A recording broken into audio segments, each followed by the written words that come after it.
ஒடிஷா மாநிலத்தின் 5ஆம் வகுப்பு பாடப்புத்தகத்தில் நடிகை ஐஸ்வர்யா ராய் படத்தின் இந்தி பாடல் இடம்பெற்றிருப்பது பெரும் சர்ச்சையை ஏற்படுத்தியுள்ளது. பாடப்புத்தகத்தில் 1600க்கும் மேற்பட்ட பிழைகள் கண்டுபிடிக்கப்பட்டிருக்கும் நிலையில் அம்மாநில அரசு அளித்துள்ள விளக்கம் என்ன? ஒடிசா மாநிலத்தின் 5ஆம் வகுப்பு பாடப்புத்தகத்தில் இடம்பெற்ற நடிகை ஐஸ்வர்யா ராய் படத்தின் இந்தி பாடலை படித்து மாணவர்கள் என்ன கற்றுக்கொள்ளப் போகிறார்கள் என சர்ச்சையான சம்பவம். மாபெரும் பாடல் பிழைக்கு அம்மாநில அரசு அளித்துள்ள விளக்கம் என்ன?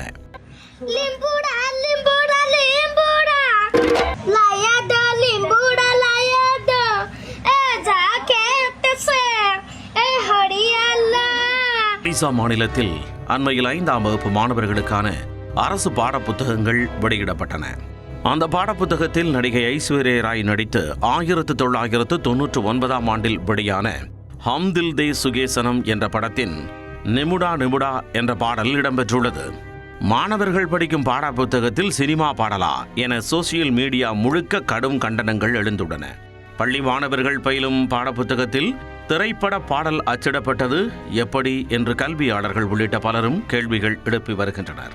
இதற்கிடையே தேசிய கல்விக் கொள்கை கட்டமைப்பின் கீழ் 2026-27ஆம் கல்வியாண்டிற்கான ஒடிசாவின் 1ஆம் வகுப்பு முதல் 8ஆம் வகுப்பு வரையிலான மாணவர்களுக்கான பள்ளி பாடப்புத்தகத்தில் 1678 பிழைகள் கண்டறியப்பட்டுள்ளன.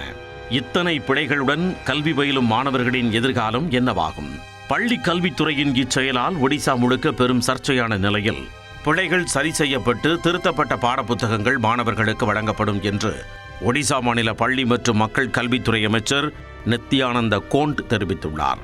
பிழைகள் தொடர்பாக விசாரிக்க உத்தரவிடப்பட்ட 3 பேர் கொண்ட குழுவின் அறிக்கையின் அடிப்படையில் சம்பந்தப்பட்ட துறையான ஆசிரியர் பயிற்சி மற்றும் மாநில கல்வி ஆராய்ச்சி மற்றும் பயிற்சி மன்றத்தின் முன்னாள் இயக்குனர் உட்பட 4 அதிகாரிகள் 3 உதவி இயக்குநர்களுடன் இடைநீக்கம் செய்யப்பட்டுள்ளனர். மேலும் பாடப்புத்தகத்தில் இடம்பெற்ற நிமுடா நிமுடா பாடல் தொடர்பாக மற்ற 6 அதிகாரிகள் மீதும் ஒழுங்கு நடவடிக்கை எடுக்கப்பட்டுள்ளது.